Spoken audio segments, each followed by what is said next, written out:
Hello student, तो आज के इस वीडियो में हम पढ़ने वाले हैं क्लास 12 फिजिक्स। और फिजिक्स की हम रिवीजन की क्लास सुबह में चला रहे हैं। और आज के इस वीडियो में हम फिजिक्स चैप्टर 4 का एक मोस्ट इंपॉर्टेंट टॉपिक पर डिस्कस करेंगे, जिसकी चांसेस 100% बनता है बोर्ड एग्जाम में पूछने का, जो है एम्पियर का परिपथीय नियम। लिखिए, तो एम्पियर का परिपथीय नियम क्या होता है पूरी तरीके से डिटेल में एक्सप्लेन करेंगे। मैं आपको विश्वास दिलाता हूं 100% आपको इसी वीडियो में याद हो जाएगा। तो मात्र एक वीडियो में 5 नंबर आपको कंफर्म कराएंगे हम, और कराने का प्रयास करेंगे। अदरवाइज मैं यही कहूंगा, कॉपी पेन लेकर जरूर बैठिएगा। चलिए स्टार्ट करते हैं, समझ लेते हैं। चलिए, एम्पियर का परिपथीय नियम। सबसे पहले तो हम यही जानेंगे कि एम्पियर का परिपथीय नियम होता क्या है। तो देखिए, यहाँ पे हमने एम्पियर के परिपथीय नियम जो होता है उसको हमने लिख दिया है। क्या हमने लिखा हुआ है? लिखा है किसी चालक में धारा प्रवाहित करने पर उत्पन्न बंद चुंबकीय क्षेत्र, उत्पन्न बंद चुंबकीय क्षेत्र के किसी बिंदु पर चुंबकीय क्षेत्र की तीव्रता का पृष्ठीय समाकलन चालक में प्रवाहित धारा के म्यू नॉट गुना होता है। ये है जी एम्पियर का परिपथीय नियम। बट मैं जानता हूं कि मैंने जब आपको पढ़कर सुनाया तो आपको ऐसे याद नहीं होगा तो कोई टेंशन वाली बात नहीं है, हम आपको याद कराएंगे। देखिए कैसे याद कराते हैं। सबसे पहले एक फिगर थोड़ा सा समझ जाइए जो एम्पियर ने हमें बताया है। सबसे पहले एम्पियर ने एक फिगर बनाया और इस तरीके से, जैसे उन्होंने एम्पियर ने क्या किया, एम्पियर नामक वैज्ञानिक ने एक लंबी सीधी तार ले ली है और इसमें उन्होंने आई धारा प्रवाहित किया। इसमें उन्होंने आई धारा प्रवाहित किया।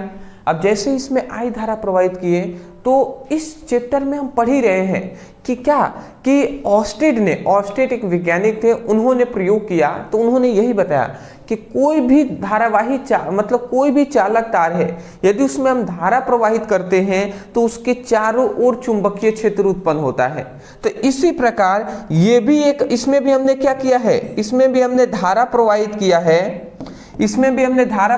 है, इसलिए इसके चारों ओर क्या उत्पन्न होगा, इसके चारों ओर इस तरीके से चुंबकीय क्षेत्र उत्पन्न होगा। इसके चारों ओर इस प्रकार बंद चुंबकीय क्षेत्र उत्पन्न होगा। ठीक है ना, इसके चारों ओर क्या होगा, बंद चुंबकीय क्षेत्र उत्पन्न होगा। तो ये एक बंद चुंबकीय क्षेत्र है जिसका हम मान लेते हैं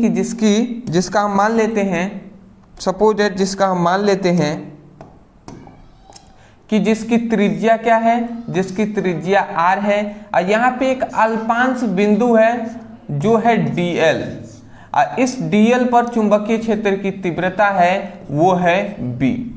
यही बात सिंपल सा उन्होंने बताया है जो है एम्पियर ने क्या बताया कि एक अनंत लंबाई की चालक तार है जिसमें आई धारा उन्होंने प्रवाहित किया। तो जब आई धारा प्रवाहित करेंगे तो इसके चारों ओर चुंबकीय क्षेत्र उत्पन्न होगा। अब ये चारों ओर बंद चुंबकीय क्षेत्र उत्पन्न हुआ है, तो बंद चुंबकीय क्षेत्र के किसी बिंदु पर, यहाँ पे एक बिंदु हमने ले लिया है जो है dl, तो किसी बिंदु पर चुंबकीय क्षेत्र की तीव्रता की गणना करना है। ठीक है ना। तो इन्होंने एक हमें फॉर्मूला दिया जो है समाकलन b dl इक्वल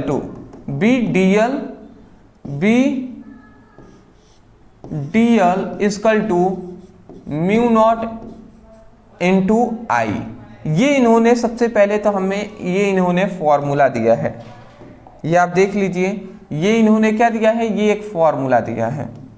ठीक है ना, जो होता है समाकलन b into dl equal to mu not into I. अब देखिए, इस फॉर्मूले से आपको समझना है, क्या समझना है, यहाँ पे b क्या है, चुंबकीय क्षेत्र की तीव्रता है, dl क्या है, ये क्या है, अल्पांश बिंदु है या अल्पांश लंबाई कह सकते हैं, म्यू नॉट एक नियतांक है, I क्या है, चालक में प्रवाहित धारा है।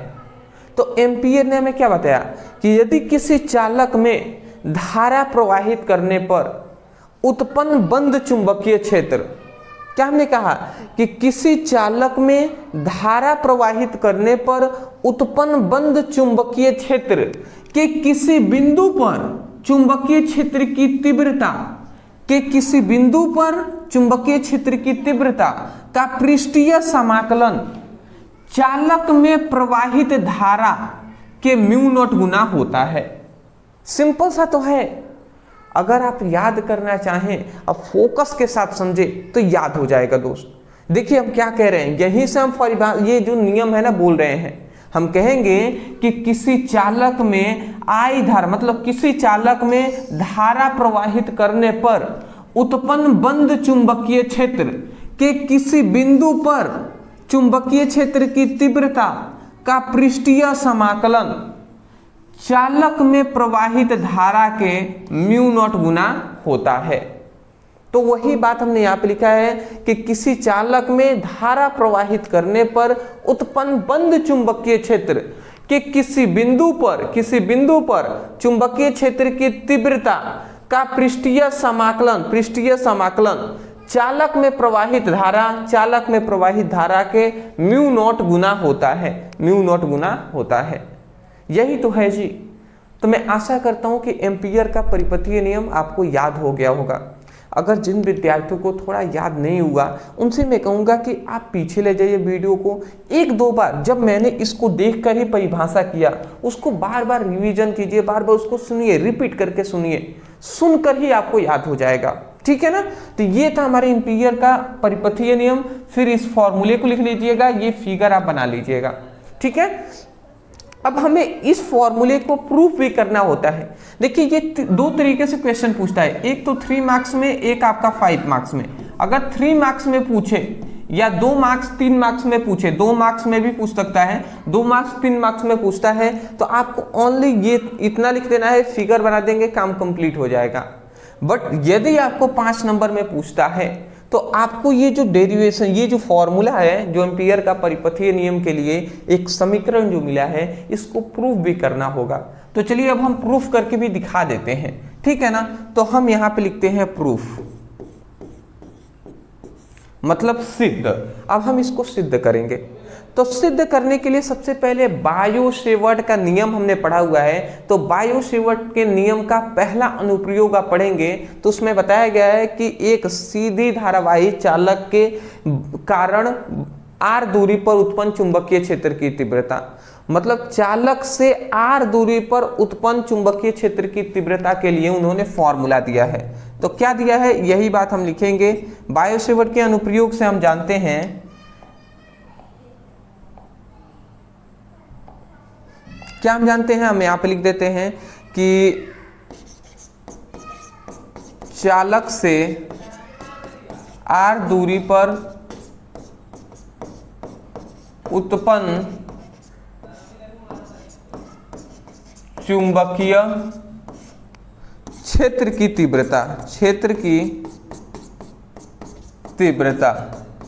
चालक से r दूरी पर उत्पन्न चुंबकीय क्षेत्र की तीव्रता के लिए उन्होंने सूत्र दिया है, जो है B = μ0/4 पाई 2I/r। ये उन्होंने क्या दिया है, ये उन्होंने फॉर्मूला दिया है। μ0/4 पाई 2I/r, ये इन्होंने फॉर्मूला उन्होंने दिया हुआ है। अब इस फॉर्मूले, ये जो हमने फॉर्मूला उन्होंने दिया है, इस फॉर्मूले को हम क्या कर देते हैं, इसका समाकलन कर देते हैं। तो हम यहाँ पे लिखते हैं कि दोनों पक्षों का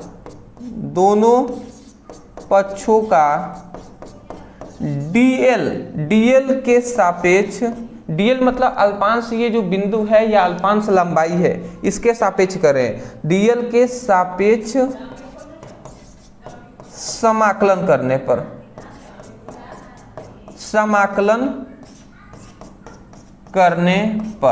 अब इनका अगर हम समाकलन करते हैं तो देखिए क्या मिलता है। ये इसका अगर हम समाकलन करेंगे तो समाकलन, अब b किसके सापेक्ष करें, dl के सापेक्ष, तो dl इसमें गुणा हो जाएगा। ठीक है।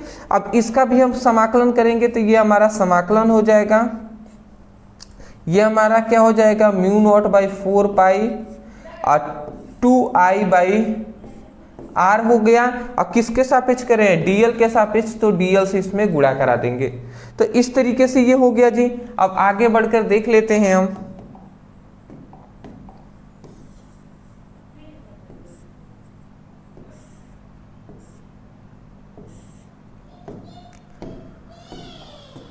देखिए अब आगे हम इसको बढ़ाते हैं तो ये क्या हो जाएगा, ये तो ऐसे ही रहेगा, ये क्या हो जाएगा, समाकलन पृष्ठीय समाकलन BDL, ये तो ऐसे ही रहेगा, BDL है। तो अब ये जो देखिए यहाँ पे समझिएगा, mu naught by 4 pi 2I/r, ये टोटल वैल्यू जो है ना, ये टोटल वैल्यू जो है ये कांस्टेंट है, और जो भी नियत मान होता है ना वो समाकलन से बाहर निकल जाता है, ये रूल होता है। तो ये सभी कांस्टेंट वैल्यू है, तो ये समाकलन से बाहर निकल जाएंगे। तो जब बाहर निकल जाते हैं तो ये क्या हो जाएंगे, म्यू नॉट बाई 4 पाई और 2I/r, ये कांस्टेंट वैल्यू है, तो ये बाहर निकल गए। अब पृष्ठीय समाकलन फिर से हम लिख देंगे यहाँ पे, और क्या बचा, dl है, तो dl हम यहाँ पर लिख देंगे। ठीक है ना, इतनी बात समझ के। कांस्टेंट वैल्यू होता है वो बाहर निकल जाते हैं, मैथ के जो स्टूडेंट होंगे उनको पता होगा। अब देखिए यहाँ पे ये पृष्ठीय समाकलन dl हो गया। अब समझिएगा ये म्यू नॉट बाई 4 पाई है और 2I/r है, इतना तो है। अब देखिए ये जो पृष्ठीय समाकलन अल्पांश लंबाई है, अब देखिए ये अल्पांश लंबाई है, अल्पांश बिंदु है। अब ये बहुत सारी देखिए, सबसे पहली बात, समाकलन का मतलब होता है जोड़, समाकलन का मतलब होता है योग, जोड़ना। तो इस तरीके से जो अल्पांश ये लंबाई है, इस तरीके से बहुत सारे लंबाइयों से मिलकर ये एक वृत्त बना होगा। तो अगर हम पूरी लंबाई को जोड़ें, पूरी ये लंबाई को जोड़ें, जो अल्पांश लंबाई है इसकी पूरी लंबाई को जोड़ें, तो ये लंबाई कितने के बराबर हो जाएगा, पूरी इस वृत्त की परिधि के बराबर हो जाएगा। तो वृत्त की परिधि क्या होता है, वृत्त की परिधि होता है 2πr, तो इसीलिए हम 2πr यहाँ पे लिख देते हैं। ठीक है ना, क्योंकि ये जो इसकी लंबाई टोटल जो लंबाई होगी वो वृत्त की परिधि की क्या होगा, बराबर होगा, तो इसलिए हमने यहाँ पे लिख दिया। फिर से यहाँ पे समाकलन BDL इक्वल टू क्या हो जाएगा, म्यू नॉट बाई 4 पाई। अब थोड़ा सा समझिएगा, यहाँ पे एक चीज मैं करना चाहूंगा, ये 2πr हो गया। अब देखिए इस r से ये r कैंसिल हो गया, ठीक है, इस पाई से ये पाई कैंसिल हो गया। अब देखिए ये 2 दूना 4 हो गया, 2 से 2 दूना 4 बार में, फिर से इस 2 से ये 2 कैंसिल हो गया, समझ रहे हैं, इस 2 से ये भी 2 कैंसिल हो गया। तो अब इधर बचा क्या, म्यू नॉट इंटू आई बचा। तो यही बात हम यहाँ पे लिख देते हैं, क्या बचा है यहाँ पे, ये बचा है समाकलन BDL, और इधर क्या बचा, म्यू नॉट इंटू आई बचा हुआ है, म्यू नॉट इंटू आई बचा हुआ है। और ये हम अपना यहाँ पे इसको बॉक्स में बंद कर देते हैं, और ये हमारा क्या हो गया, यहाँ पे प्रूव्ड हो गया है। आप देख लीजिए, यही ना हमारा था जी, समाकलन BDL equal to mu not into I, समाकलन BDL equal to mu not into I. तो ये था हमारा एम्पीयर का परिपथीय नियम। मैं आशा करता हूं कि आपको समझ में आ गए होंगे। ये टोटल आप एक्सप्लेन कीजिएगा, ठीक है ना, या अगर 3 नंबर में पूछे या 5 नंबर में आपको टोटल एक्सप्लेन करना है। 2 नंबर में पूछे तो नियम लिखिएगा, ये फॉर्मूला लिख लीजिएगा, ये फिगर बना देंगे, हो जाएगा, ठीक है ना, फिगर बनाना अनिवार्य है। एक और बात मैं बता दूं, फिर से एक बार मैं रिवीजन करा दे रहा हूं। आप कहेंगे एम्पीयर के परिपथीय नियम के अनुसार किसी चालक में धारा प्रवाहित करने पर उत्पन्न बंद चुंबकीय क्षेत्र के किसी बिंदु पर चुंबकीय क्षेत्र की तीव्रता का पृष्ठीय समाकलन चालक में प्रवाहित धारा के म्यू नॉट गुना होता है। मैं आशा करता हूं समझ गए होंगे। चलिए दोस्त, आशा करता हूं कि आपको आसानी तरीके से समझ में आए होंगे। अदरवाइज मैं यही कहूंगा, समझ में आए हैं ना, तब जाकर वीडियो को लाइक करने के साथ साथ चैनल पर नए होंगे चैनल को जरूर सब्सक्राइब कर दीजिएगा, क्योंकि आपकी सपोर्ट की हमें, हमारी इस चैनल को बहुत ज़्यादा आवश्यकता मैं कह सकता हूँ, या नीड है जी, ज़रूरत है। दूसरी बात मैं ये कहूँगा, देखिए इस चैप्टर का ये तीसरा लेक्चर है ना, तो डिस्क्रिप्शन बॉक्स में आप अगर पढ़ना चाहते हैं तो फिजिक्स की, केमिस्ट्री का लिंक हमने प्रोवाइड कर दिया है, उस पर क्लिक करेंगे तो आपको सीक्वेंस वाइज सभी वीडियो मिल जाएंगे, और वो भी 1-1 घंटे की क्लासेस वाली वीडियो मिलेंगी। पर डे शाम को आपको 1-1 घंटे की क्लासेस चलाई जाती हैं फिजिक्स की, केमिस्ट्री का, तो आप उस तरीके से सीक्वेंस वाइज अपनी पढ़ाई कर सकते हैं। चलिए दोस्त, स्क्रीनशॉट ले लीजिए। बीच में वीडियो रोकने के लिए मैं माफ़ी चाहूँगा। एक आवश्यक सूचना है, मैं आपको बता दूं। देखिए मैं आपको बताना चाहूँगा कि आपकी क्लास 12th की जितने भी स्टूडेंट हैं उनके मैं बता दूं कि पूरी आपकी फिजिक्स की और पूरी आपकी केमिस्ट्री का हम आपके लिए नोट्स प्रोवाइड कर रहे हैं, पीडीएफ नोट्स सिंपल लैंग्वेज में, और सब आपको इम्पोर्टेंट आपको सब दिया जा रहा है। जैसे फिजिक्स में आपको पता होगा कि आपके 14 चैप्टर हैं, केमिस्ट्री में आपको पता होगा 10 चैप्टर हैं, पूरी आपकी 24 चैप्टर हैं। इन 24 चैप्टरों का अभी हम फिलहाल फुल नोट्स प्रोवाइड कर रहे हैं, फुल पीडीएफ नोट्स हम आपको प्रोवाइड कर रहे हैं, जिसको आपको व्हाट्सएप पर सेंड किए जाएंगे। और ये फुल 24 चैप्टरों का पीडीएफ नोट्स ओनली आपको 198 में या 199 में दिया जा रहा है। तो आपको क्या करना है, पीडीएफ नोट्स लेने के लिए नीचे नंबर है, इस नंबर पे व्हाट्सएप पर मैसेज करना है। अब वहाँ पे कहिएगा सर हमें फिजिक्स केमिस्ट्री क्लास 12 का फुल नोट्स चाहिए, इतना लिख कर मैसेज करेंगे, स्कैनर दिया जाएगा, पेमेंट कर दीजिएगा और बता दीजिएगा सर पेमेंट हो गया है, तुरंत आपके व्हाट्सएप नंबर पे पीडीएफ नोट्स है सेंड कर दिए जाएंगे। अगर कोई स्टूडेंट है ओनली अगर आप फिजिक्स का लेना चाहते हैं, केमिस्ट्री नहीं लेना चाहते, फिजिक्स ऑनलाइन लेना चाहते हैं, तो ये ओनली 99 में मिल जाएगा। या कोई है जिनको केवल केमिस्ट्री चाहिए तो ये भी 99 में मिल जाएगा। तो जैसे आप दोनों लेना चाहें तो वो 189 में, और एक लेना चाहें 99, नीचे नंबर है, मैसेज कर लीजिएगा। Thank you.